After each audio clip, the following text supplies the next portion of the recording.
We all are Krishna friend. We all are Krishna Bhakt. We all are Krishna Das.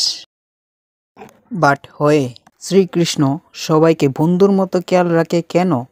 কারণ শ্রীকৃষ্ণ হলেন নারায়ণের অবতার, আর আমরা জানি এই পৃথিবীর পরিচালনার দায়িত্ব নারায়ণের হস্তে। তাই এই জগৎকে তিনি কিভাবে সম্পর্কের বন্ধনে আবদ্ধ রেখে কোলাহল মুক্ত রাখা যায়।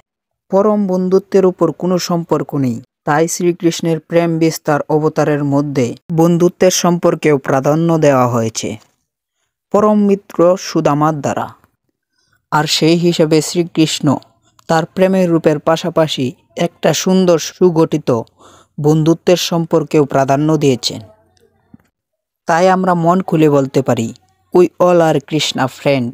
শ্রীকৃষ্ণ এই জগতে শুধু প্রেম বিস্তারের জন্যই অবতার ধারণ করেননি। শ্রীকৃষ্ণের জীবন ছোট থেকে সংঘর্ষ ও দুঃখে বিবৃত ছিল তার জন্য, আর অনেক কারণেই হয়েছিল শ্রীকৃষ্ণের অবতার রূপ ধারণ, বিশেষ করে এই জগতে প্রেমের বিস্তার ও সংসারকে বিপদমুক্ত রাখবে তার জন্য।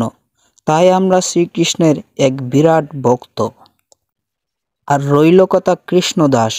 কেন আমরা? যার জীবনে এত সংঘর্ষ, এত বাধার পরেও উনি হাসি খুশি জীবনযাপন করেছিলেন।